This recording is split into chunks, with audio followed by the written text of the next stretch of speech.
अस्सलाम वालेकुम वीवर्स, कैसे हैं आप सब। वीवर्स, आप देख रहे हैं निसा किचन एंड क्रिएशन। वीवर्स, आज हम बनाएंगे चिकन शामी कबाब। चिकन शामी कबाब को हम आज आपको फ्रीज़ करने का भी ऐसा तरीका बताएंगे कि जिससे ये एक दूसरे के साथ चिपकेंगे नहीं। जब भी आपने इनको निकालना हो फ्रिज से आसानी से निकालें और आप इसको फ्राई कर लें। तो सबसे पहले हम लेंगे 1 कप दाल, ये तकरीबन 1 पाव है, और आधा किलो के करीब हम इसमें चिकन डालेंगे। जब भी आप दाल और चिकन का कॉम्बिनेशन करें तो हमेशा कोशिश कीजिए कि चिकन हमेशा ज़्यादा हो, ताकि इसके ज़रा रेशे अच्छे से बन जाएं। इसके बाद हम जो है ना लहसुन अदरक के 1 से 2 चम्मच ले लेंगे। अगर आप साबुत डाल लें तो वो भी अच्छा है। और 1 अदद प्याज हम इसमें डाल लेंगे। इसके साथ ही हम बाकी मसाला जात भी डाल लेते हैं। 1 टीस्पून हम इसमें ले लेंगे ज़ीरा। 1 से 2 जो है ना टुकड़े दालचीनी के लेंगे।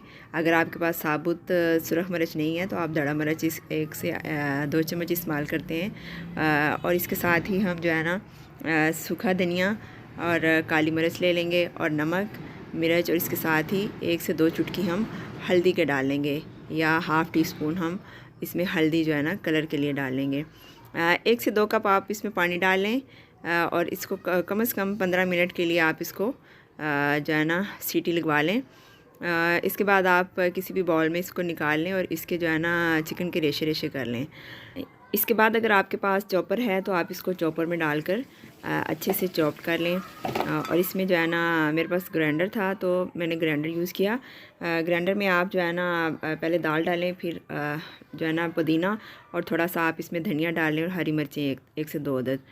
बहुत ज़्यादा, चूँकि हम ऑलरेडी ही इसमें नमक मिर्च डाल चुके हैं, सुरख मिर्च और धड़ा मिर्च भी, तो 1 या 2 काफ़ी होंगी। इसके साथ ही 2 अदद हम इसमें जो है ना अंडे डालेंगे। ये अंडों का ये सिलसिला होगा कि हमें बार बार इनको जो है ना अंडों को फ्राई करने के लिए हमें बार बार जो है ना अंडे यूज़ नहीं करने पड़ेंगे। आप जब निकालें, आपका जब दिल चाहे तो आप इसको जो है ना आसानी से फ्राई कर सकते हैं। हाथों को थोड़ा सा वेट कर लें। अगर आपके पास ऑयल है तो हल्का सा ऑयल लगा लें, अदरवाइज़ आप जो है ना हाथों को गीला कर लें। तो और फिर इसको जो है ना कोशिश करें कि आप मशीन के बजाय ना हाथ से जो है ना ज़्यादा बेहतर रहता है यूज़ करें। जो है ना शेप अच्छी आएगी इंशाल्लाह हाथों से भी, और हाथों से जो है ना आपके हाथ का टेस्ट भी इसमें जाएगा। इसी तरह हम तमाम कबाब बना कर रख लेंगे। कुछ जो है ना हम फ्राई करेंगे। फ्राई ये जो है ना तवे पे इसलिए किया कि इसमें एक तो जो है ना हम चूँकि ऑलरेडी अंडा डाल चुके थे, तो इसका ये फ़ायदा होगा कि इसमें ऑयल बहुत ही कम यूज़ होगा। और मैं तो एक आध चम्मच से ही काम चलाती हूँ। जो है ना ज़्यादा ऑयल यूज़ भी नहीं करना चाहिए। तो इसीलिए मैं इनको तलने के लिए जो है ना जस्ट फ्राई पैन या तवा ही इस्तेमाल करती हूँ। इससे एक तो ऑयल थोड़ा लगता है, चूँकि ये ऑलरेडी कुकड हैं तो हमें 1 से 2 मिनट के अंदर ये जो ना फ्राई हो जाएंगे। ये जो बाकी बच गए थे इनको हमने फ्रीज़ कर लिया इसी तरह से ट्रे में जमा कर। हमने जो है ना एक के ऊपर दूसरा नहीं रखा। इससे ये होगा कि जो है ना ये आपस में एक दूसरे के साथ चिपकेंगे नहीं। अगर आपके पास जो है ना फ्रीज़र की ट्रे है तो आप उसी को अच्छे से धो लें और फिर इनको फ्रीज़ करें।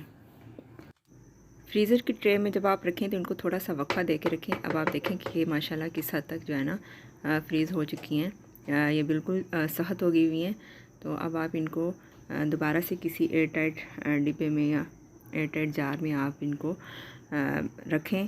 अब आप देखेंगे कि अब आप जब भी इनको निकालना चाहेंगे तो ये एक दूसरे के साथ चिपकी हुई नहीं मिलेंगी आपको। ये बिल्कुल जो है ना ऐसे ही आप इनको आसानी से फ्रीज़र में से निकाल के 1-2 घंटे के लिए फ्रिज में रख दें, तो फिर आप इनको आसानी से यूज़ कर लें। क्योंकि अंडा ऑलरेडी है इसमें, तो हमें इसके लिए भी कोई प्रॉब्लम नहीं होगी कि हम जो है ना अंडे में डिप करें और फिर दोबारा से इसको फ्राई करें।